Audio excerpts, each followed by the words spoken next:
Hare Krishna, Radhe Radhe. Welcome to my channel Laddu Gopal ji की सेवा ज्ञान भक्ति। कैसे हैं आप सभी लोग? आशा रखती हूँ अच्छे ही होंगे।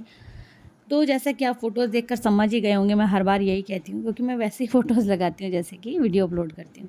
तो हमारे देश में रक्षाबंधन का त्यौहार धूमधाम से मनाया जाता है बाकी त्योहारों की तरह ही, लेकिन ये कुछ अलग होता है।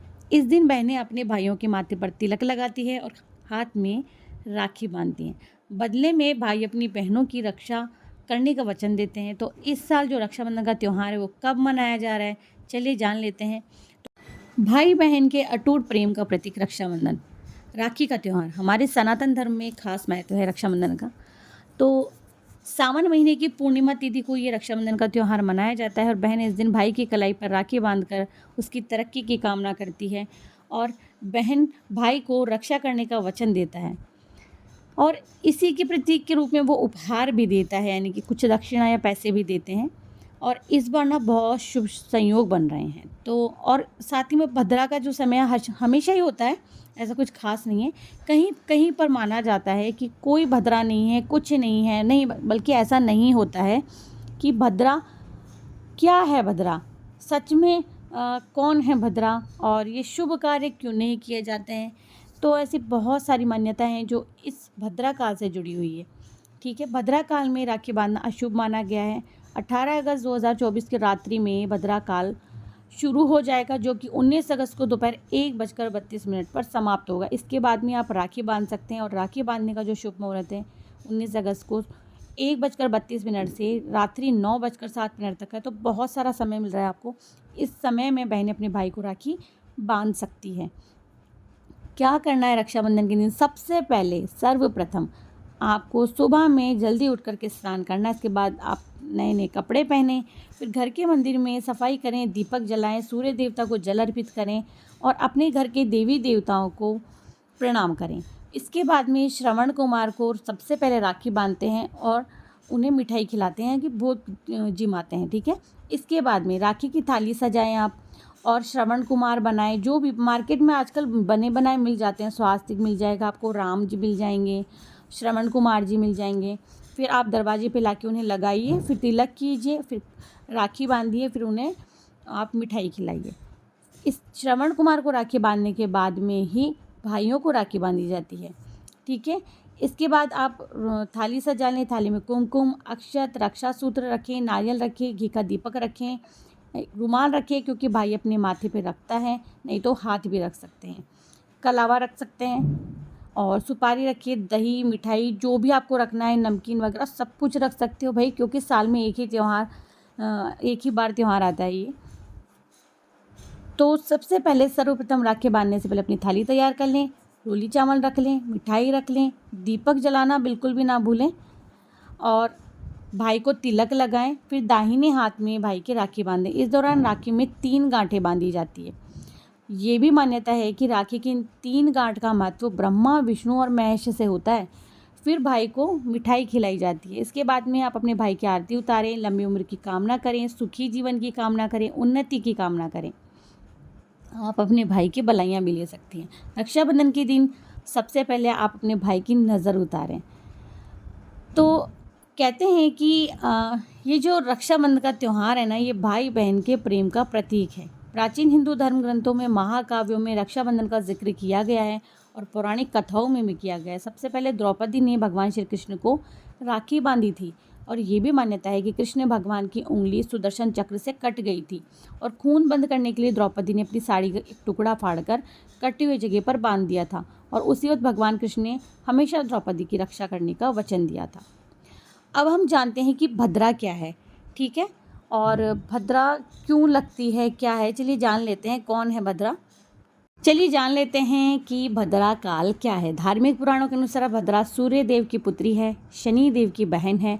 यह स्वभाव से ही बहुत कठोर है, यानी कि जैसे कोई उथल पुथल करने वाला व्यक्ति होता है ना, सेम उसी तरह। पंचांग में जो ये है, इसे काल गणना के रूप में विशेष स्थान दिया गया और ये स्थान स्वयं ब्रह्मा जी ने उन्हें दिया था। तो भद्रा से पहले या बाद में कोई भी मांगलिक कार्य करने की सलाह दी जाती है। भद्रा में राखी क्यों नहीं बांधते हैं? भद्रा काल में 2 कार्य विशेष तौर से नहीं किए जाते। पहला राखी बांधना, दूसरा होलिका दहन, क्योंकि भद्रा को बहुत अशुभ माना गया है और इसीलिए शुभ मुहूर्त इस मुहूर्त में कोई भी शुभ कार्य नहीं किया जाता। पौराणिक कथा के अनुसार जब भद्रा का जन्म हुआ था तो वे पूरी सृष्टि में तबाही मचाने लगी थी, और जहाँ पूजा पाठ होता, अनुष्ठान होता, मांगलिक कार्य होते, वहाँ जाकर उन सभी कार्यों में रुकावट पैदा करती थी। इसीलिए इसे पाताल लोक में भेज दिया गया था, ताकि धरती पर बिना किसी रुकावट के पूजा पाठ किया जा सके। लेकिन कुछ समय के बाद में भद्रा वापस से धरती पर लौट आती है।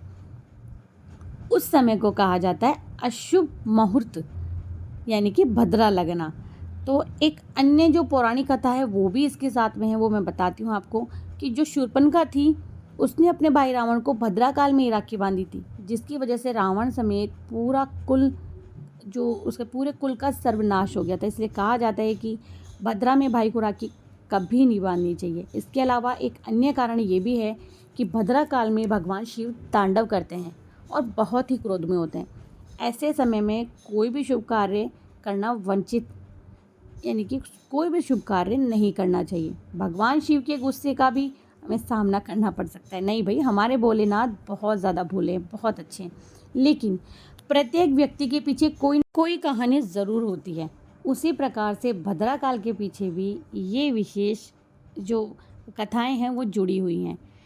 चलिए, जितना मैं जानती थी मैंने आपको जानकारी दे दी है। मैंने अपने चैनल पर एक शॉर्ट्स अपलोड किया था जिसमें शनिदेव की बहन की जगह शनिदेव की पुत्री लिख गया है।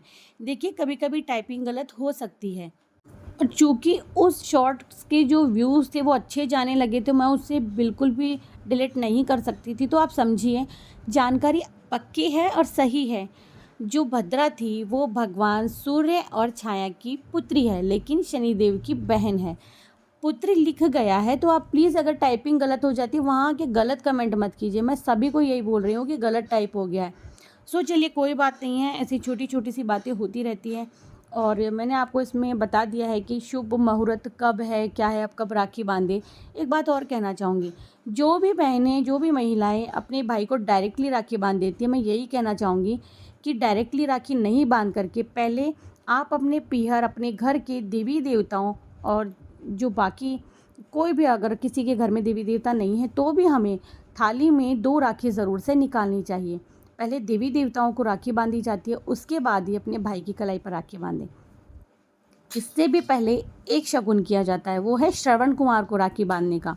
तो श्रवण कुमार को सबसे पहले राखी बांधें, फिर देवी देवताओं को, और फिर अपने भाई को राखी बांधें।